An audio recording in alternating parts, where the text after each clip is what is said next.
The problem I have with JID, and I'm not alone in this, is that he's a really, really tough sell for your friends. Like a JID introduction conversation normally goes like this, like, have you heard of JID? Oh no, I haven't, who's that? Oh, he's a rapper, check this song out. Oh, this is pretty good. And then you never hear his name brought up ever again. And it got me thinking, like, is it his name? Is it his style? Is it the fact that people still think he's a Kendrick clone for some reason? JID came up in this particular subgenre of lyrical miracle rappers, making songs that are absolutely packed with bars. Now, not everyone who's a lyrical miracle is necessarily a good writer. Just because you have a lot to say doesn't really mean it's worth hearing. But JID's stuff is worth hearing. He genuinely makes some of the best hip hop around. But what still leaves me absolutely puzzled at the end of the day is why his name isn't brought up more. Now you might be like, Serge, he has 20 million monthly listeners. I know he has 20 million monthly listeners. I just can't name 5 people in my life who listen to him. And you probably can't either. I think what it comes down to is something I'll simply call point of entry. Like, think about this, right? Because I'm assuming if you clicked on this video, you are a JID fan. What song would you play to explain JID to someone and justify a spot for him in their rotation? Go ahead, I'll wait. It's a first impression, you only get one song. Exactly, there isn't one song that's like, oh, that's the poppier cut that a lot of people like, or oh, that's the hit. Like, there's no easy point of entry for JID. If you're looking for an example, take Cole, the guy who signed him, right? You think of J. Cole, you think of what?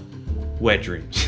That song is quite literally not like his other music, but it's a really easy point of entry into it. JID's music is also consistently good and so consistently JID that it only really starts to click once you're in. Like, JID fans who are in are obsessed, but getting to that point of being in is difficult. Me, personally, if I had to answer my own question from 30 seconds ago, I would probably pick the color show performance of Working Out. That's the only piece of media in my head where people would watch it and immediately get it. They'd be like, wow, okay, I understand what this guy's about. He's smooth, delicate, smart, precise, and the visuals only reinforce that to the nth degree. But I think the problem even then is that all goes whizzing by people if they don't care to pay attention. Because where JID shines is in his nuances. They just hear really good, really technical rapping, solid production, and if they care to listen a little bit, really great storytelling. And while that should be enough to get JID where I think he should be in terms of word of mouth recognition, apparently it's not. I think JID knows about this point of entry thing I'm talking about because it seems like he's been trying to create one. I mean, my man has a track with John Legend and Imagine Dragons. Like, he is going for that household name status. I don't know if that'll necessarily work because I feel like that era of rappers getting huge off that pop feature is necessarily here anymore, especially since most rappers are doing their own singing these days. And yes, I've heard Cody Blue, I know he can sing,